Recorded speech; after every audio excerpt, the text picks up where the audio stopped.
No. ¿Qué tal? Buenas noches. Es un gusto para mí presentar este segundo caso clínico. Yo soy el doctor Mario Vilatobá, cirujano hepatobiliar y de trasplantes del Instituto Nacional de Ciencias Médicas y Nutrición Salvador Subirán, y me toca coordinar un poco junto con la presentación que hará el doctor Daniel Borja, que es cirujano adscrito al Departamento de Trasplantes y de Cirugía Hepatobiliar de Northwestern, que será quien nos presente el caso.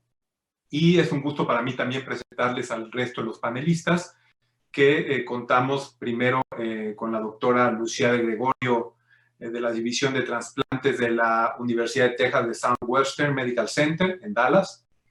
El doctor Iván Sendeja, cirujano hepatobiliar y de trasplantes de Intermountain Medical Center en Utah. Al doctor Roberto Hernández Alejandro, que es el jefe de trasplantes de la Universidad de Rochester en Nueva York. Y continúa con nosotros, que estuvo en el caso anterior, el doctor Humberto Borges, que ya fue presentado con ustedes. Y sin más preámbulo, pues le cederé la palabra al doctor Borja para que nos comparta el caso clínico. Y si tienen algunas preguntas, la pueden ir haciendo al chat y ahí las iremos haciendo a los diferentes panelistas. Adelante, Daniel.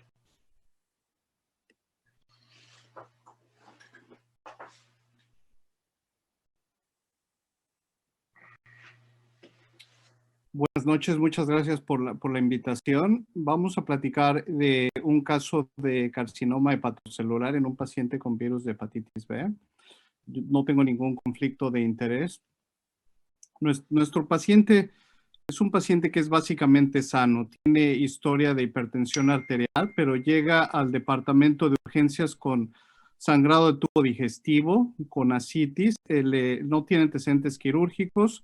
No hay antecedentes heredofamiliares, pero el paciente es adoptado de Nigeria. Él negó consumir alcohol, tabaco, drogas.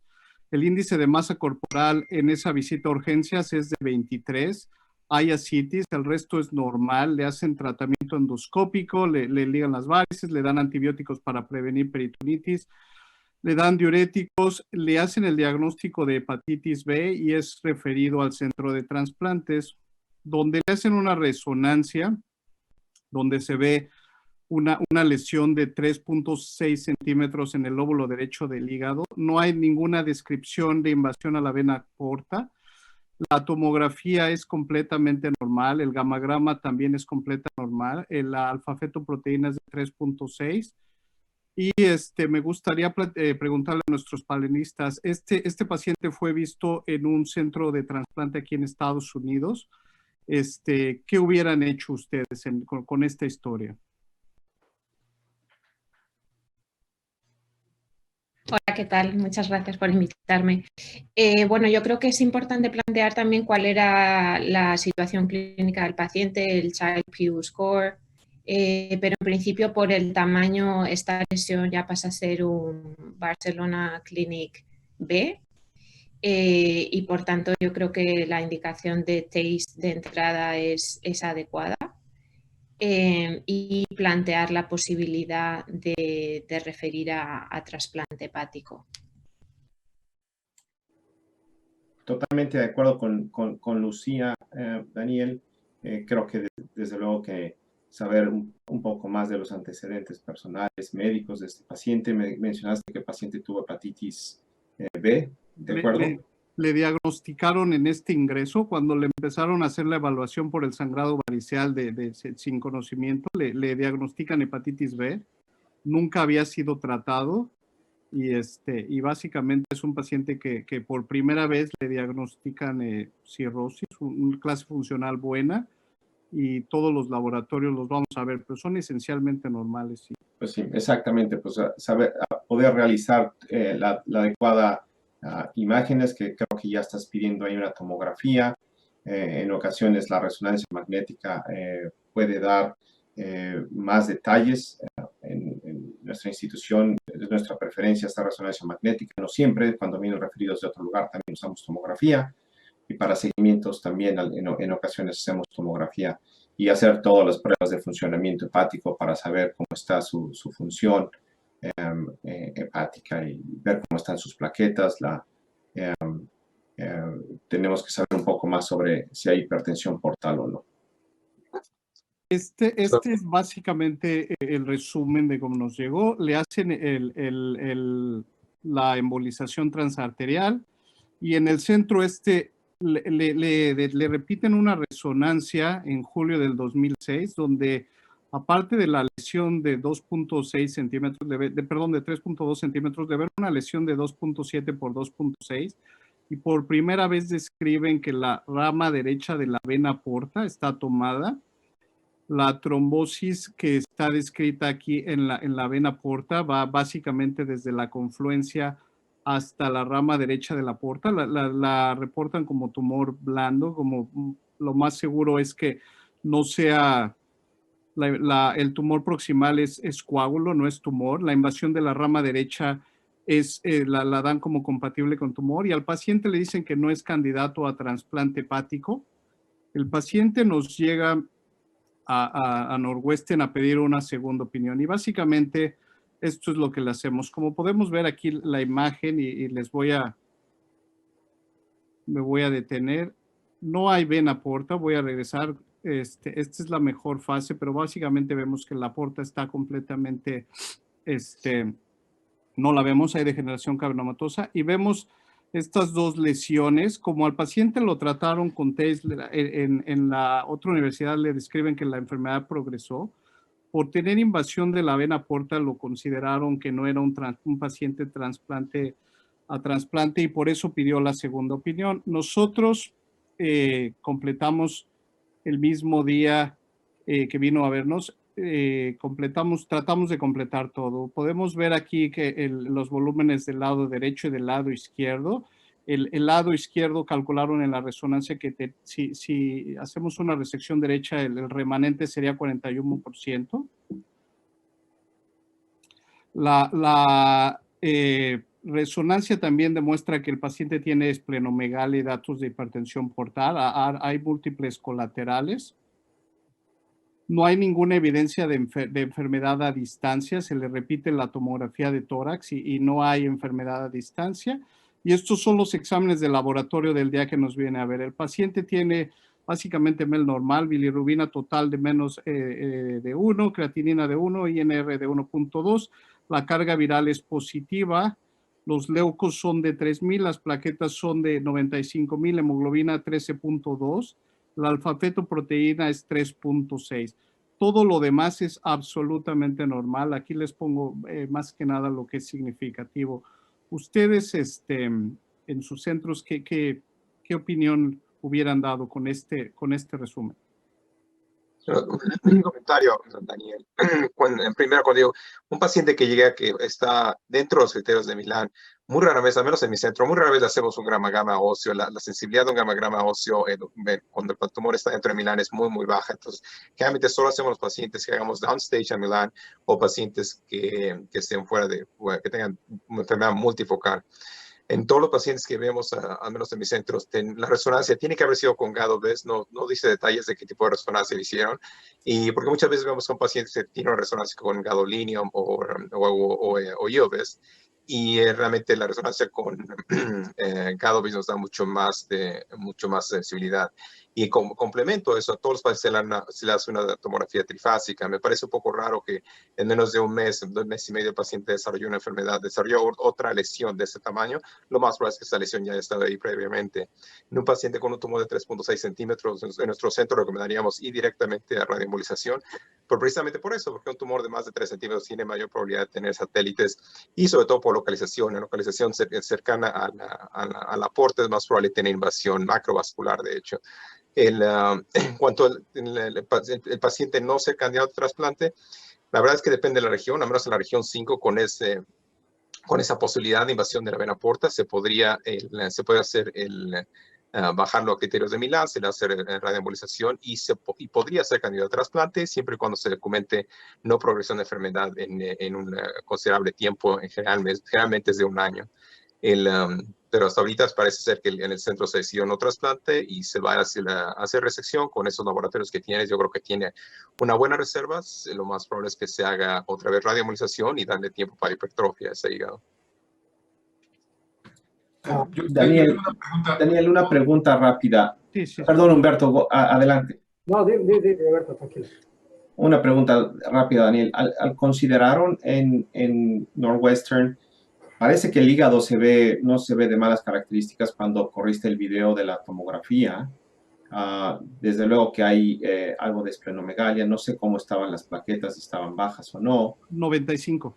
Pero parece que hasta ese momento parece que se están inclinando a tratar de hacer una resección hepática. No estoy diciendo que yo esté de acuerdo con eso, pero ¿considerarías tú ahí hacer una biopsia del lado izquierdo para saber qué tal está el hígado remanente, sabiendo que tiene hepatitis C y que tiene esplenomegalia y que a lo mejor el hígado remanente, ¿cuánto sería el izquierdo? 41%. 41% y qué tal si tiene una esteatosis o algún grado de fibrosis, ¿lo considerarías? Yo esperaría que tuviera más si tiene la porta de hipertrofia izquierda, si tuviera la porta totalmente trombosada del lado derecho.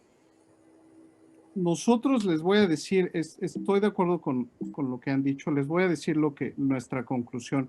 A nosotros también nos llamó mucho la atención la historia clínica inicial que debutó con sangrado varicial. La historia de la trombosis de la vena porta, buscamos la posibilidad de tener las imágenes iniciales, no las tuvimos, pero nos llama la atención de que el paciente debutó con sangrado varicial. Entonces nosotros estamos de acuerdo con el doctor Sendejas, que es un poco extraño que en menos de un mes hay un segundo tumor, progresó la enfermedad. Ese es el reporte clínico que tenemos y eso, pero nos llamó mucho la atención. No lo consideramos candidato al tratamiento quirúrgico por múltiples razones. La primera es que debutó con ascitis, tenía hipertensión portal, tenía varices esofágicas demostradas en el reporte. Las plaquetas estaban en 95,000. Nunca había sido tratado de hepatitis B y nos preocupaba un poco que el remanente en un paciente con hipertensión portal, nunca tratado de hepatitis B, nos preocupaba mucho que se fuera a descompensar. Obviamente uno puede argumentar que se opera, se hace la hepatectomía y que si el paciente se descompensa, se hace el trasplante. Se pensó en esa posibilidad, pero básicamente nos inclinamos a no hacer el tratamiento quirúrgico, lo mandamos a radiología intervencionista con nitro 90, le recomendamos que siguiera el tratamiento con terapia antiviral y el seguimiento con el manejo multidisciplinario. En este caso iba a seguir radiología intervencionista con hepatología de trasplante y revisar el caso en base a la respuesta. No sé si estoy contestando todas las preguntas. Ahora, en base a la resección, vamos a suponer que el paciente hubiéramos dicho, este paciente se le va a hacer una hepatectomía derecha, lo único que hubiéramos hecho diferente es, somos un centro que nos basamos mucho en la opinión de radiología intervencionista y radiología intervencionista. Probablemente yo le hubiera pedido medida de gradientes y una biopsia transyugular y en base a eso hubieras hecho mi mayor decisión.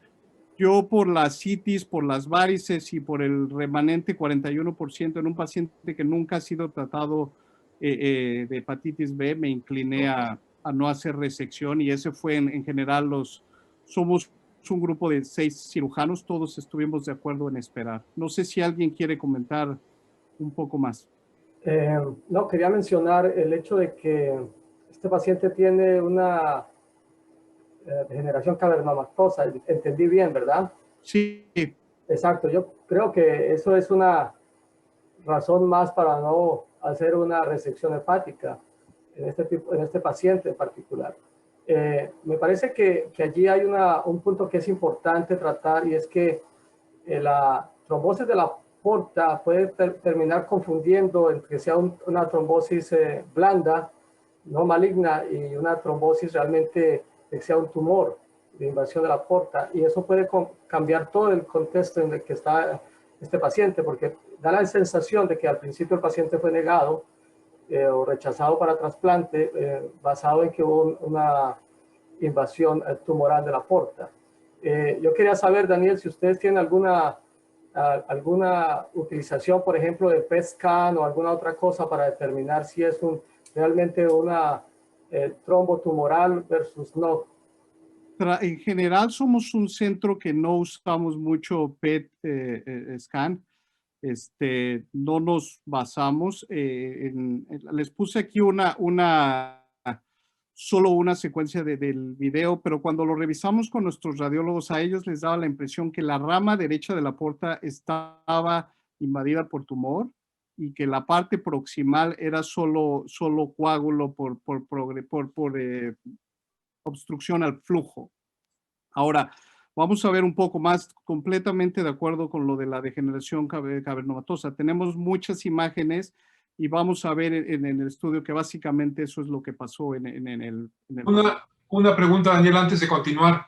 Suponiendo que no tuviera trombosis portal o degeneración cavernomatosa, me gustaría saber de los panelistas cuál es su volumen mínimo de una hepatectomía en alguien con cirrosis, sin hipertensión portal, o si tiene hipertensión portal, si ustedes utilizan verde indocianina, si alguno tiene experiencia con eso, o cuál es su abordaje para una hepatectomía derecha en un paciente cirrótico. Así brevemente. ¿Cuál es el volumen mínimo, Iván, que ustedes consideran para una hepatectomía? Yo realmente en mi práctica en los últimos años ya realmente dejé de usar un número como marcador, porque tiene mucho que ver qué tanta presión portal tienen, qué tan compensados están, cómo está su función renal de base, tienen unos buenos riñones o no, pero que lo pueda llevar de la cirugía. Pacientes que tienen riñones malos, aunque les deje 60%, les va a ir mal. Tiene que ver mucho también del estado nutricional del paciente. Entonces, generalmente, si para hacer una hepatectomía derecha en cirrótico, casi nunca le hago embolización de la vena porta porque realmente no hay resultado de eso. A esos pacientes sí que tienen enfermedad que es resecable, los mandamos a lobectomía por radiación y 3-6 meses después hacemos una hepatectomía derecha que ya es, y una vez que ya vemos la hipertrofia del hígado, ya nos hace sentido de que el paciente tiene suficiente reserva para eso. Realmente no recuerdo paciente cirrótico con hepatectomía derecha de entrada, no importa el volumen que tenga. Lucía. Sí, nosotros un abordaje similar. No estamos usando el verde indocianina de rutina habitualmente. Miramos mucho el estado funcional, el nivel de plaquetas para meternos en una hepatectomía. Y si tenemos que fijarnos en un volumen, diríamos por lo menos un 40%. Totalmente de acuerdo con Lucía y con Iván. En nuestra institución prácticamente lo que haríamos máximo sería una resección entre 30 y 40% en un paciente que tiene un Charles A y que tiene mínima hipertensión portal o sin evidencia de hipertensión portal. De lo contrario, seríamos mucho más conservadores en hacer algo en esos pacientes quirúrgicamente. Y de acuerdo totalmente con el manejo que Daniel está haciendo de no hacer resección hepática en este paciente, y el tiempo va a ayudar y el tratamiento con Y90 va a ser importante. Y ahora lo del tumor de la trombosis, muchas veces la tomografía contrastada o la resonancia con gadolínio puede ayudar, a veces puede hacer un enhancement en lo que es parte del tumor y hacernos ver si puede haber posiblemente una invasión tumoral en el trombo es tumoral o el trombo es blando. Eso se puede saber. Y en ocasiones hay algunos centros que hasta hacen biopsia del trombo para diagnosticar si hay invasión maligna o no en esto. Okay. Humberto, ustedes. Pues igual, si no tenemos no utilizamos el verde indocianina, lo que hacemos es básicamente lo que ustedes han mencionado, y en este paciente, además considerando la hepatitis B con la multicentricidad que pueda tener este paciente, lo habíamos considerado para trasplante. Okay. Este es básicamente para las personas que nos están viendo. Básicamente ya lo mencionamos básicamente. Estamos aquí, el paciente tiene invasión de la vena porta. Esto es lo que recomiendan las guías. una opción nivel 3 de evidencia, es la embolización arterial. Nosotros somos un centro que hace mucha radioembolización. Y aquí también está sorafenib. Aquí hubo algo que les voy a decir lo que pasó. Básicamente esto también es para nuestro público. Esto es lo que se hace en el centro. Se hace una angiografía inicial del tratamiento. Se trata de identificar bien el tumor. Se hace el gamagrama para ver que no haya muchos shunts al pulmón y que no vayamos a tener neumonitis por radiación. Se administra el tratamiento y posteriormente se hace 4 o 6 semanas con resonancia. Nosotros, una vez que se hizo, antes de que tratemos al tumor, usamos resonancia y usamos tomografía. Una vez que se trató con Itrio 90, nos gusta más la resonancia a por lo menos 4 a 6 semanas. Aquí, pues básicamente lo que pueden ver es que hubo respuesta del tumor. En octubre, la primera vez que se le da que se hace el seguimiento, se ve que tiene una respuesta adecuada. Se plantea la posibilidad de que probablemente tenga alto riesgo y se consulta con el paciente y se decide empezar sorafenib. En enero del 2017, el paciente continúa con un estado funcional excelente. La carga viral sigue elevada. El paciente tenía resistencia, entonces se cambia el antiviral. El paciente vuelve a preguntar la posibilidad de trasplante y creo que ya lo mencionamos, la importancia de ver la biología del tumor. Nosotros contestamos que si el paciente está 1 año sin progresión de la enfermedad, que el paciente es candidato a trasplante. En la plática previa vimos algo que es muy importante. Este paciente, si lo sometemos hoy al tumor board, al grupo de revisión de tumor, probablemente no hubiera recibido puntos extra. Estoy hablando del 2018 y el argumento hubiera sido invasión vascular, el hecho de que los 2 tumores iniciales medían 3.2 y 2.7, estaba fuera de los criterios de Milán y probablemente no hubiera sido candidato a tener puntos extras. Entonces se le dijo al paciente que probablemente necesitaría un donador vivo. Esto es la primera vez. No sé si alguno de nuestros panelistas quieran comentar algo que hubieran hecho diferente, si están de acuerdo o algo. Una pregunta aquí, me mencionan que si no es muy pronto, 4 semanas después de la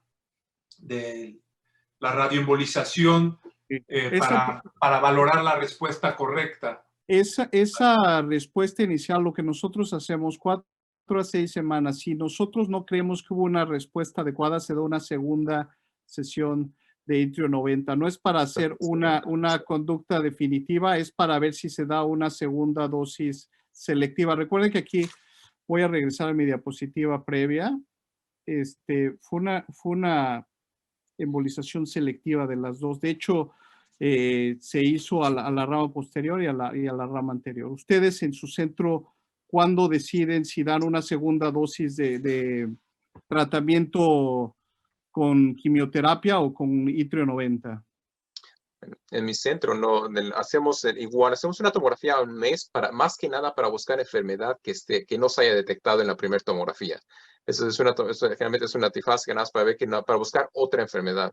Y hacemos una resonancia también a los 3 meses, la resonancia con gadolínio, y para saber cómo fue el tratamiento, pero no se da un segundo tratamiento hasta 6 meses después. Y no por descompensación, sino porque creemos que el efecto de Guainari dura de 3 a 6 meses. Ya para 6 meses casi todo el efecto está hecho, pero no damos un segundo tratamiento antes de 6 meses. Igualmente aquí, no, de 3 a 6 meses, seguimiento a corto plazo, alrededor de 4 a 6 semanas, haremos una tomografía únicamente, sin tomar ninguna decisión, únicamente para saber si no hay mayor daño o efecto o enfermedad residual probablemente, y sabemos que entre 3 a 6 meses el paciente debe tener una buena respuesta. Ahora, si el paciente ya está en lista de espera y en caso que llegara un trasplante, que no es lo común que suceda en mi región, después de 3 meses, si hay buena respuesta, lo trasplantaríamos. No nos esperaríamos hasta los 6, pero tendríamos que esperar a los 3 meses, por lo menos. Nosotros sí, a los 4 o 6 semanas, si hay enfermedad residual, le damos una segunda dosis de tratamiento para completar si es una respuesta parcial. A las 6 semanas damos una segunda dosis, segundo curso de tratamiento. Nosotros habitualmente esperamos, pensando en que esa actividad del Y90 va a continuar. Yo creo que ahí es donde está realmente el problema para los radiólogos, que muchas pruebas se citan a destiempo y es muy difícil evaluar la respuesta global del tumor, y más todavía, sobre todo en un tumor tan cercano a la porta, si lo que están viendo es artefacto del Y90 o tumor. Una pregunta, Daniel. ¿Podrías elaborar un poco más con la trombosis portal? Es lo que me llama un poquito la atención de este caso. Sí, claro. Decidieron si esto era tumoral, si no era tumoral. ¿Cómo tratarías tú o Lucía, Humberto o Iván darían anticoagulación a este paciente? Perdón que cambié los papeles un ratito. Eso es un punto excelente, porque es lo que cambia todo la perspectiva de este caso, es la trombosis de la porta. En este caso en particular, nosotros lo hubiéramos anticoagulado, pensando que hay un componente grande de tumor blando.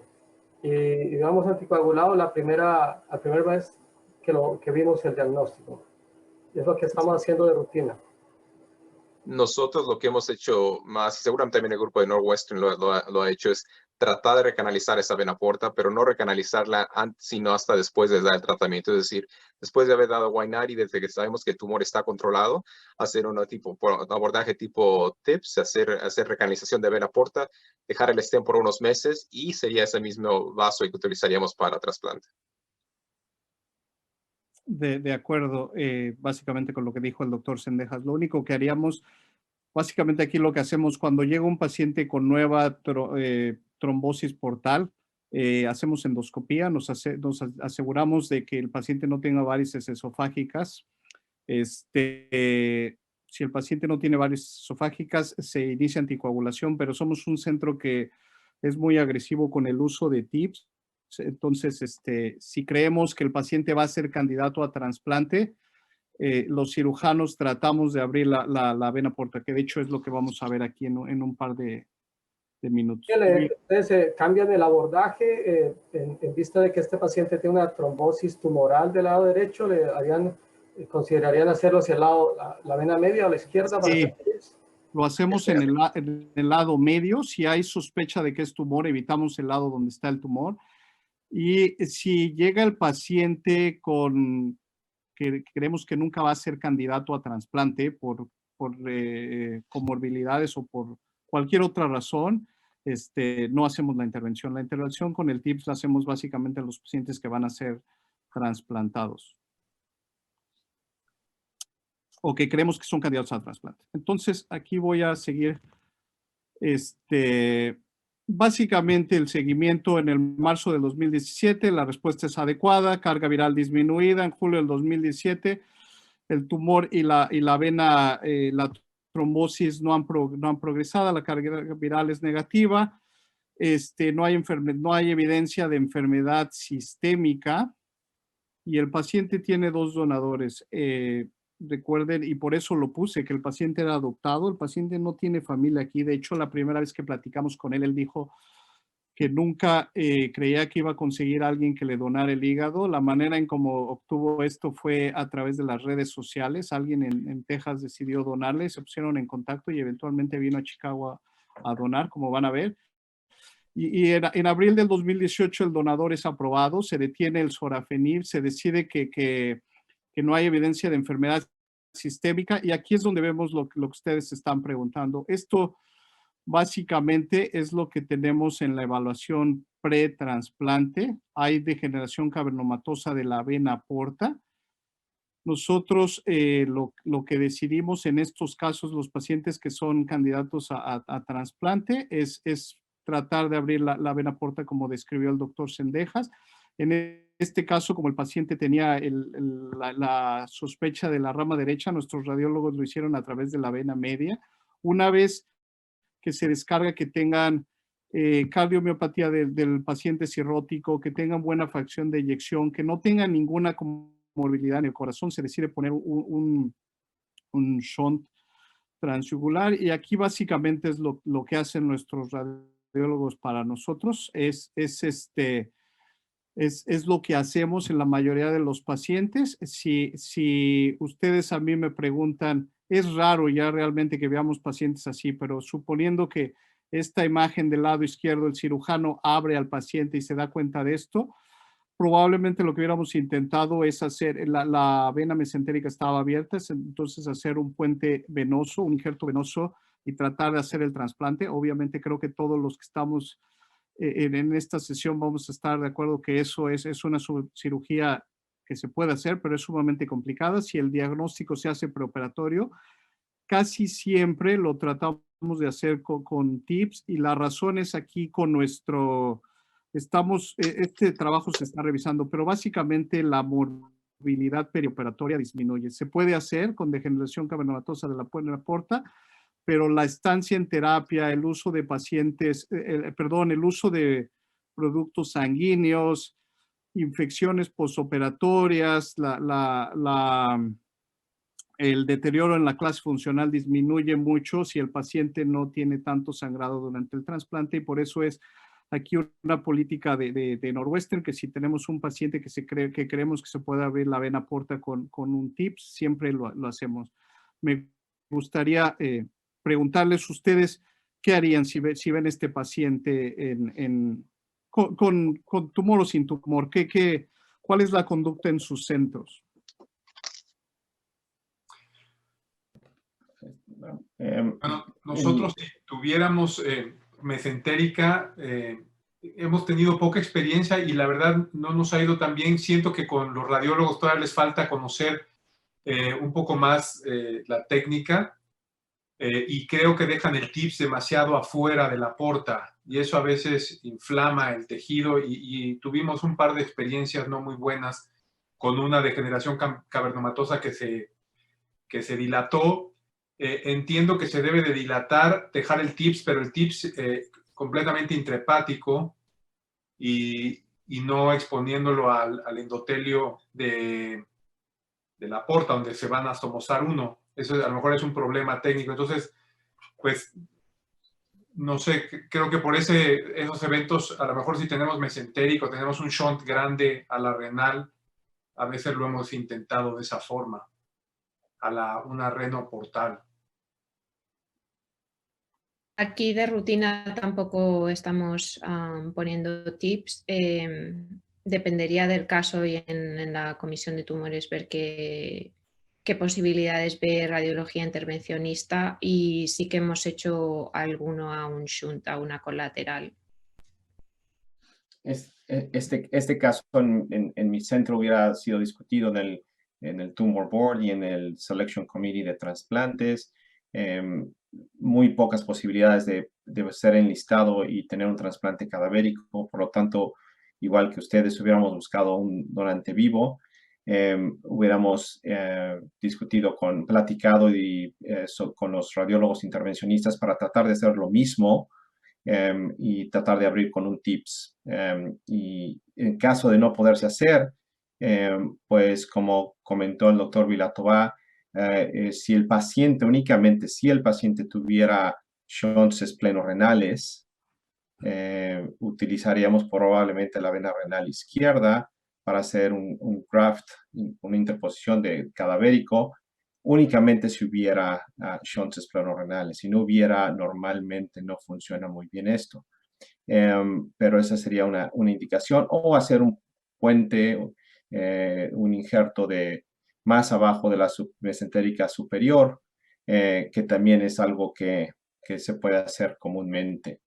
Ahora, lógicamente, es un donante vivo, entonces vamos a tener que tener un extremo mucho más largo de injerto en este caso. Y pues bueno, el paciente va a necesitar anticoagulación posterior y entre más anastomosis, más riesgo de sangrados, pero pues bueno, eso es parte del trasplante de donante vivo y con este tipo de problemas en portales. En nuestro centro, Nosotros hemos hace más o menos un año y medio, hemos empezado a hacer, gracias a la experiencia que tuvo Northwestern, hemos empezado a hacer cada vez más este tipo de intervención y colocar tips. Nuestra rata de éxito no es tan grande como la que ustedes tienen allí, y yo diría que estamos más o menos una 60-40% de éxito y 40% de fracaso.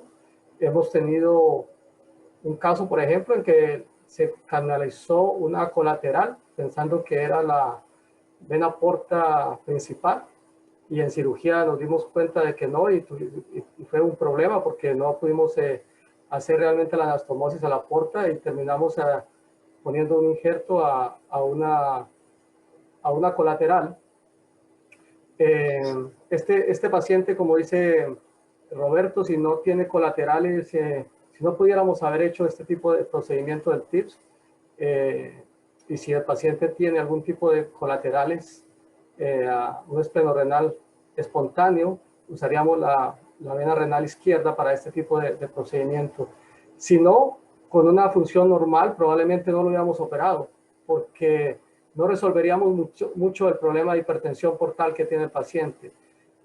Agregar un hígado cuando tiene una función hepática preservada, creemos que no es realmente la solución al problema, y hubiéramos podido, probablemente preferido que el paciente siguiera en este tipo de condiciones, y no hubiéramos considerado operarlo por lo menos tempranamente. Yo creo que lo que menciona Humberto es muy importante. Muchas veces estamos encasillados en que tenemos que trasplantar, pero un paciente que tiene un tumor que está controlado, sobre todo los datos que sabemos de Northwestern y otros lugares, tiene un tumor controlado, tiene buena función hepática, no tiene indicación para trasplante, tiene un MEL bajo, no tiene cefalopatía o una cosa que lo haga más enfermo que su MEL, realmente consideraría mucho el beneficio de trasplante en ese momento, sobre todo de un donador vivo, cuando es un injerto tan difícil y con tantas cosas de por medio. En un paciente así, si la decisión del comité es ir por trasplante y que está indicado en este paciente, mucho lo que hemos encontrado con radiología intervencionista es que ellos quieren el apoyo del cirujano. Si el cirujano le dice, hazlo y lo que pase, salimos adelante, se empiezan a hacer los procedimientos más y más agresivos. Han empezado a hacer los transesplénicos, empiezan a hacer los transabdominales, que me parece muy interesante, desde abordaje percutáneo del abdomen hasta la mesentérica superior, pintarla, y por arriba o por la esplénica lo pueden hacer el TIPS. Y en pacientes que tienen si se logra hacer el TIPS exitoso y tienen un shunt esperorrenal, casi siempre lo embolizamos para aumentar el flujo en ese TIPS y que no se trombose, porque eso también en ocasiones pasa, se recanaliza la vena apropiadamente, pero sigue trombosando porque no hay adecuado flujo ahí. Entonces, generalmente, en un segundo procedimiento o durante el mismo procedimiento se embolizan todas las colaterales, y depende de cómo esté el flujo, se mantendría el paciente en anticoagulación hasta la cirugía. Pero déjame decirte, Iván, que con el radiólogo intervencionista que tiene Daniel, los cirujanos lo tienen que calmar.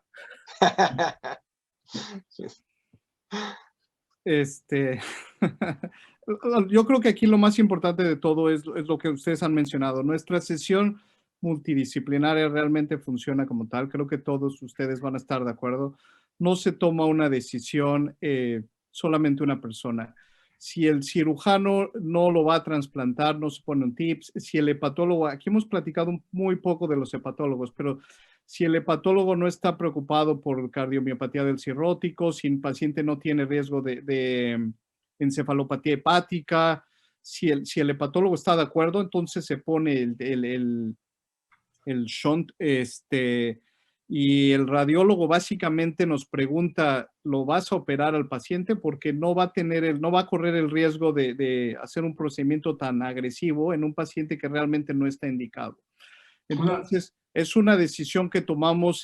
Realmente, si el paciente se va a trasplantar o va a tener cirugía, se decide hacer el procedimiento. Por eso aquí lo hicimos 2 semanas antes del trasplante. Nosotros tratamos de hacer este procedimiento de por lo menos 2 a 4 semanas antes del trasplante, si se tiene una idea de cuándo se va a trasplantar. En este caso, acuérdense que era donador vivo.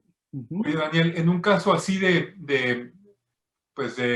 extendidos, de criterios extendidos, que si tuviera invasión macrovascular, pues sería fuera de San Francisco, sería un paciente que viene de los que pueden hacerse el downstaging, pero que los resultados a largo plazo no son tan buenos.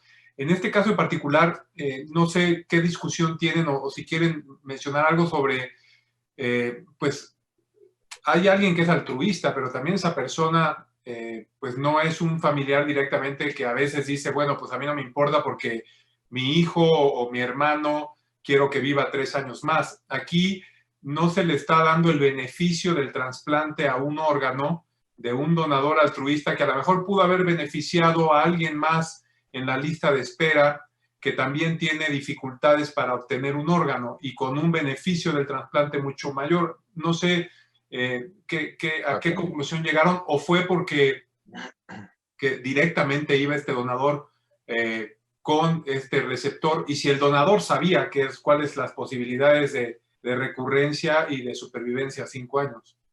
¿Cómo manejan eso? Aquí lo que decidimos es, si hacemos cuenta, son 2 años del diagnóstico. Entonces, si este paciente hubiera tenido enfermedad metastásica al pulmón, creo que en 2 años todos vamos a estar de acuerdo que hubiéramos visto progresión de la enfermedad. Aquí es muy importante ver la biología del tumor. La siguiente cosa que pesó mucho es que después de que nosotros lo trataron y en las resonancias, en todas las fases, nunca se demostró que hubiera recurrencia del tumor. Nunca se demostró que el tumor progresara. Si nosotros hubiéramos visto progresión en las resonancias, si nosotros hubiéramos visto cambios en la señal, en las diferentes secuencias, hubiéramos visto y el radiólogo nos hubiera dicho, esto es probablemente invasión tumoral, ahí nos hubiéramos detenido.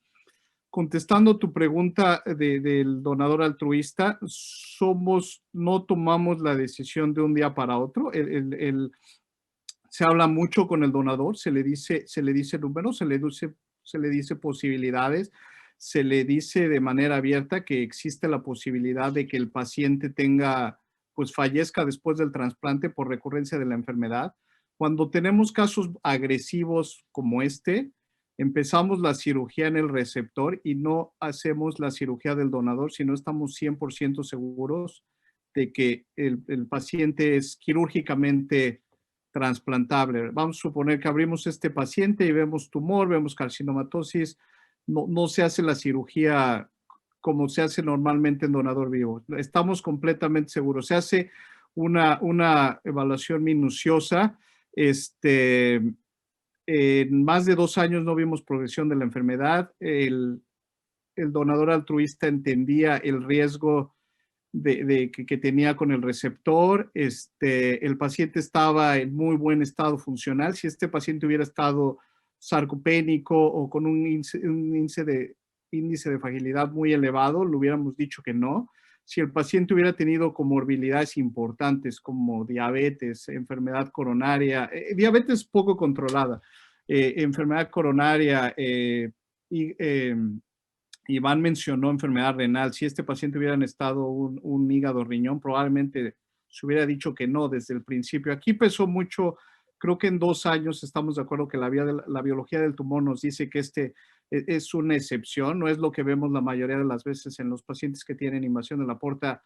2 años, la mayoría de los pacientes fallecieron por progresión de la enfermedad.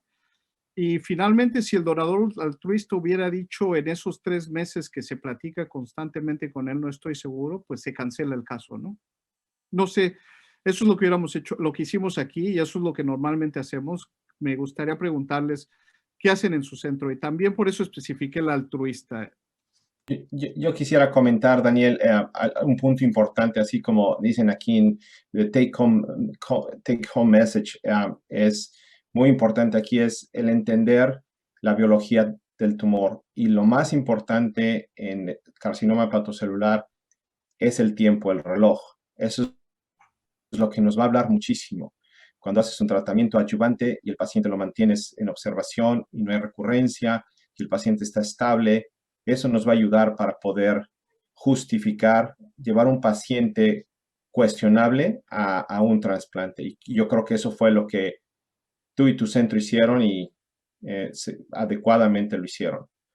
Y regresando un poquito a lo del donador vivo altruista, que es controversial, yo creo que debemos de acordarnos mucho del concepto de double equipoise, que equipoise, desafortunadamente la traducción en español es como sobrepeso o que no viene traducido bien, pero tienes que justificar el poner en riesgo a un donador, aunque sea bajo, porque puede estar en manos expertas como en tu centro y tener un donador bien seleccionado.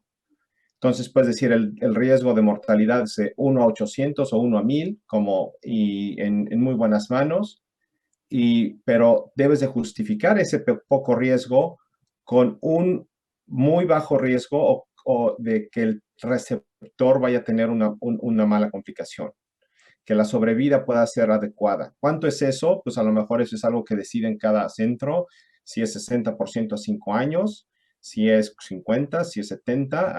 Creo que eso es algo muy importante.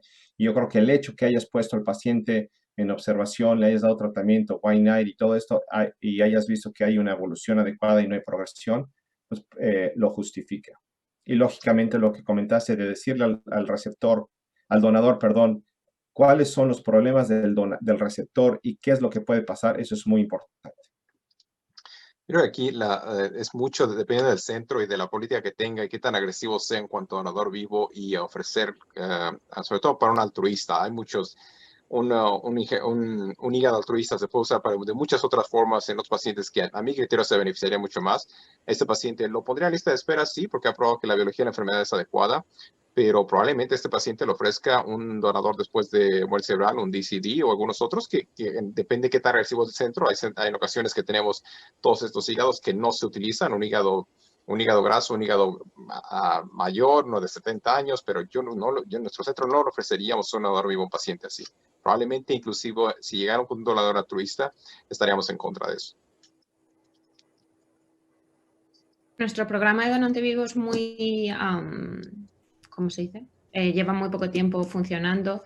Venimos con la experiencia de Steve Hanisch, que viene de Maryland. Pero yo creo que el problema que este paciente plantearía en mi centro es el problema de la porta para un donante vivo.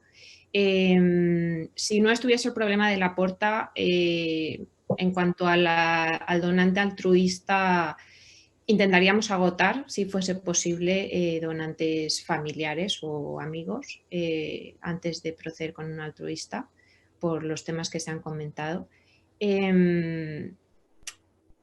Y luego no estamos en general ni en estos casos ni en ninguno siendo agresivos con órganos marginales.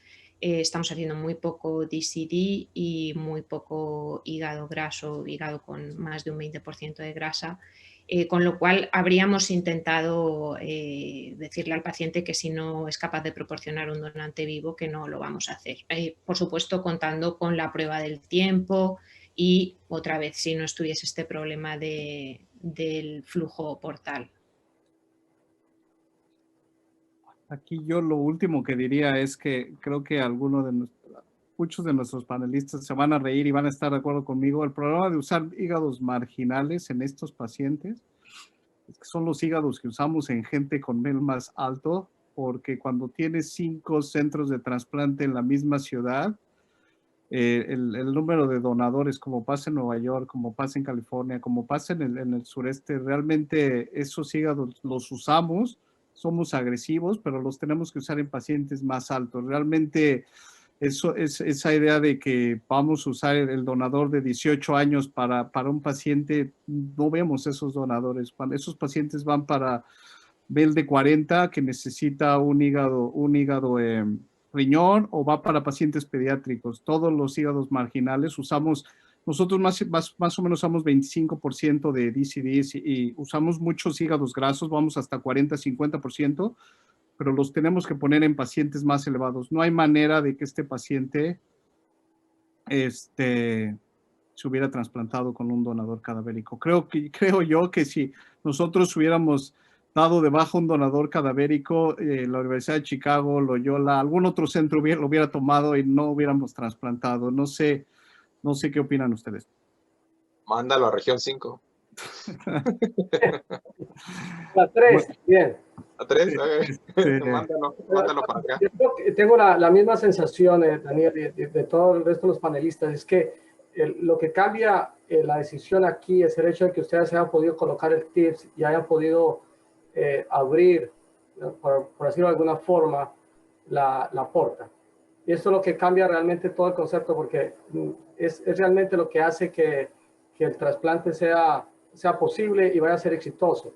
Creo que si eso no hubiera sido posible, todo lo demás de ahí para adelante era hipotético y creo que no hubiera seguido. No creo que ustedes hubieran seguido con la idea de hacer un trasplante de donante vivo.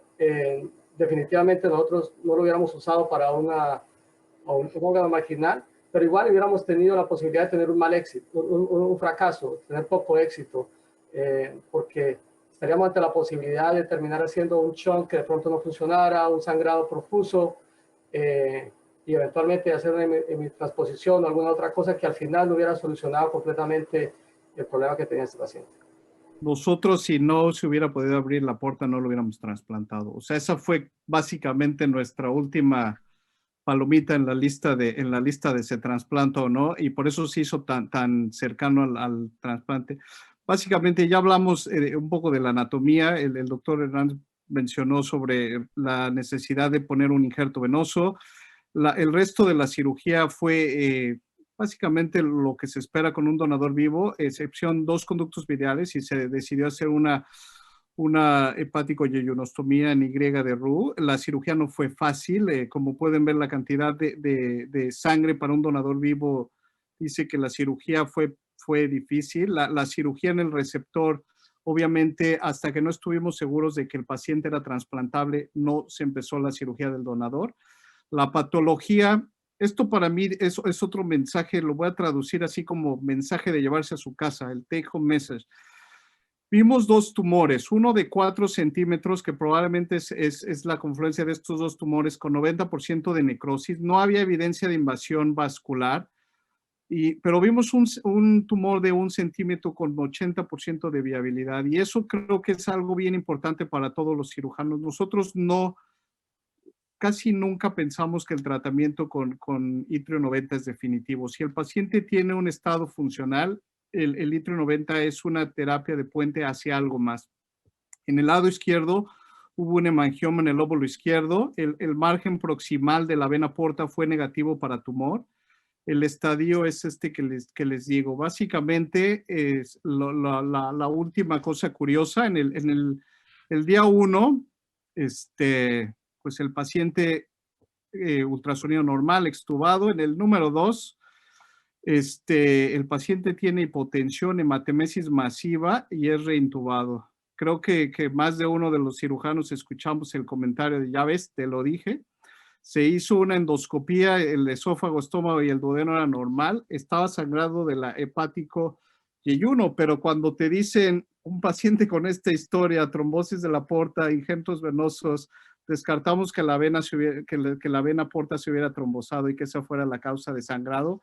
Al final, ese fue el único, pero aquí pueden ver que la arteria hepática era normal, y aquí pueden ver el pseudoaneurisma en el yeyuno. Al día 4 es extubado otra vez. Al día 8 se da de alta. La inmunosupresión es básicamente lo que estamos aquí. Se da de alta con el tratamiento para la hepatitis B. Y más de 2 años, 2 años y medio, el paciente tiene excelente función del injerto. Les puse ahí los laboratorios. La alfa-fetoproteína este paciente nunca elevó alfa-fetoproteína, era normal. No tiene evidencia de recurrencia tumoral con resonancias del abdomen, con tomografías del tórax. La albúmina es 4.4, fosfatasa alcalina normal, bilirrubina normal, transaminasas normales. El paciente está bien. Creo que aquí lo más importante es que este manejo es multidisciplinario. Nunca tomamos una decisión radical.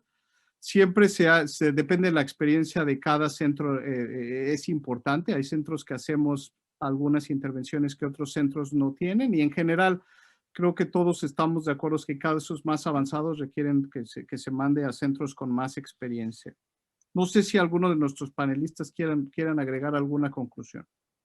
Además de la necrosis, ¿qué características tuvo lo que se veía de tumor viable? El tumor de 1 centímetro se veía moderadamente diferenciado. Esa parte no tenía evidencia de invasión linfovascular, de invasión vascular.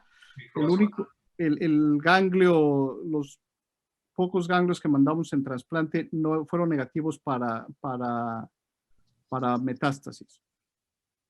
Ok. No sé si alguien más tenga alguna conclusión o algo más que quieran agregar a este caso. No, solamente quería agregar que en el último año ha salido o va a salir al mercado, buena experiencia con Tecentriq Avastatin, una nueva serie de monoclonales, y yo creo que vamos a tener muchos más casos de estos que van a beneficiarse de una terapia sistémica y que van a ser pacientes trasplantables que actualmente probablemente los estamos descartando, los consideramos una contraindicación para trasplante, y que con el advenimiento de las nuevas terapias probablemente van a ser candidatos a trasplante, de manera que es posible que vayamos a ver un poco más de estos casos en los siguientes años. Doctor Gregorio, doctor Hernández, doctor Sendejas, ¿algún otro comentario? Doctor Vilatova. No, nosotros no tenemos donador vivo. Tenemos, creo que por lo menos en donde trasplantamos en nutrición, hasta antes de la pandemia teníamos suficientes órganos. Yo creo que estos casos, con el tiempo, esperando hacia dónde se decanta, si hay progresión tumoral o se puede controlar, es lo que nos permite a veces contemplar, y yo hubiera sido de la idea de ofrecerle un órgano pues marginal. Sé que depende de cada país y de cada región y cuáles son las herramientas con las que uno cuenta. Este caso al final pues parecía un caso muy en contra, con datos que hablaban de probable invasión macrovascular, que ya lo ponía en una situación más complicada, pero pues al final se mostró todo lo contrario. Ya al final de la película resulta que el malo no era tan malo y que no tenía una invasión tan importante, con una buena respuesta a tratamiento. Entonces, aunque siguen siendo 2 años y medio pocos para un donador vivo, pues esperemos que su evolución siga siendo favorable. Creo que habla mucho de la madurez y de la experiencia de los centros de los que ustedes pertenecen o son líderes, pero pues también habla de un volumen y de lugares donde se realizan este tipo de procedimientos con relativa frecuencia, o muy frecuentemente en algunos casos, que permiten aventurarse en este tipo de procedimientos. Pero pues sí, creo que está muy interesante. Muchas gracias por el caso. Muy bueno para comentarlo desde distintos puntos de vista. Yo más que nada agradecer el caso, Daniel, un comentario positivo y uno no tan positivo. El primero está poniendo un caso que es marginal en todo, tiene las banderas amarillas en todos lados, es un tumor que tiene invasión macrovascular, que no tienes vena porta, que no tienes tenías con un donador vivo y además, aparte de todo, un donador altruista. Creo que muy pocos centros o programas estarían de acuerdo en trasplantar a un paciente así, y sobre todo con función renal, función hepática preservada, con control de enfermedad 2 años después. Yo personalmente también tengo que meter un poco la ética. ¿En qué momento vamos a trasplantar, ya dejar de trasplantar? Como decíamos, íbamos a ver más pacientes con las nuevas terapias, inmunoterapias, con lo controversial que es trasplante, que las complicaciones de trasplante después de inmunoterapia, que ya veremos cómo se desenlaza en los siguientes años.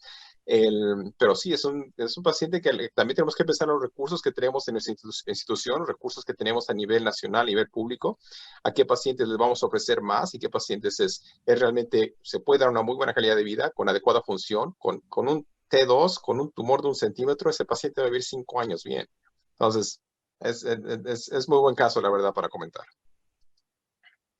Completamente de acuerdo, pero ese comentario es un poco en retrospectiva, ¿no? Creo que todos al principio, nadie se hubiera esperado esa patología, y creo que aquí la importancia es de la importancia de la terapia ablativa. Creo que cada vez las terapias ablativas son mejores, por lo menos para nosotros. Creo que el día de hoy, yo puedo decir que afortunadamente estos casos son raros, pero me parece que, como dijo el doctor Jorge, en 10, 15 años, vamos a estar viendo muchos más casos de estos, no nada más con carcinoma hepatocelular. El mismo comentario aplica a trasplantar pacientes con metástasis de colon.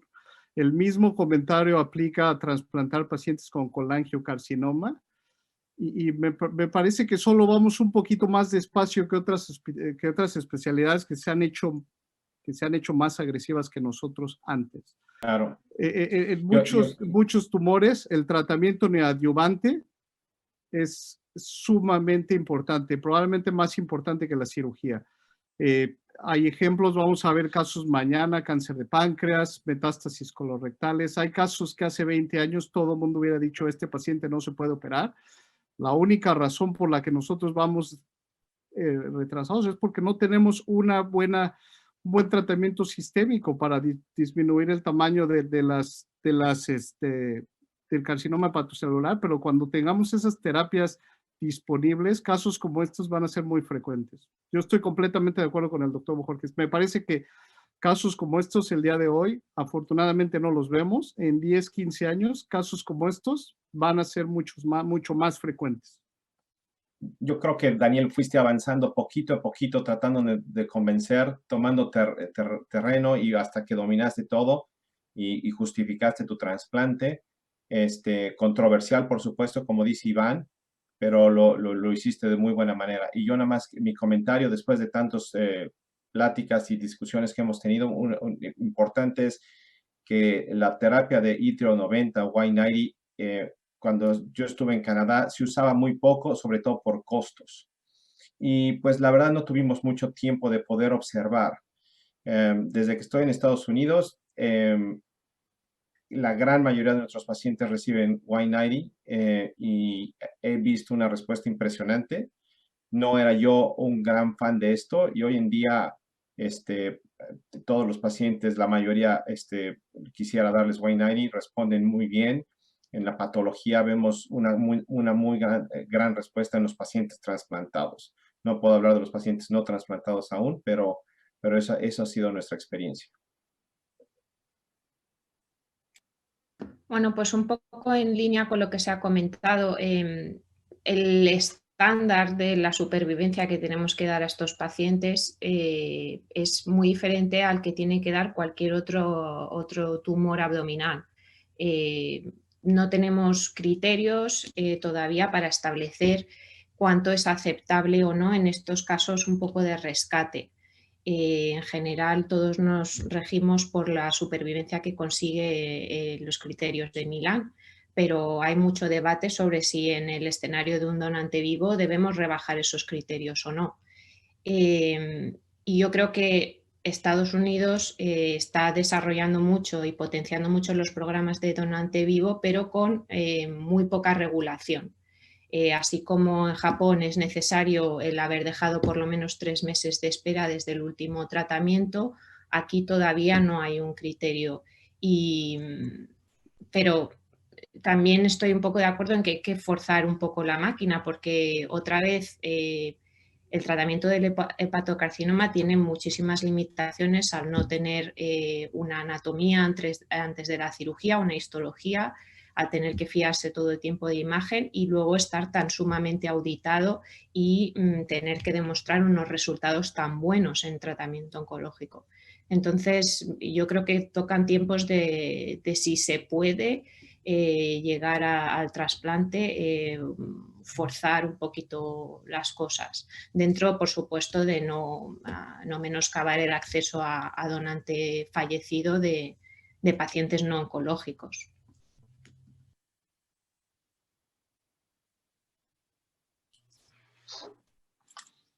Bueno, por cuestiones de tiempo nos extendimos un poquito más, ya que empezamos un poco más tarde, pero ya nos extendimos 9:36. Yo quiero agradecerle a todos los panelistas, principalmente al doctor Daniel Borja por habernos compartido este caso tan interesante y al resto de panelistas su amable presencia y todos sus comentarios. Yo les agradezco mucho a nombre de la asociación y creo que con esto damos por terminado el caso clínico. Muchas gracias a todos.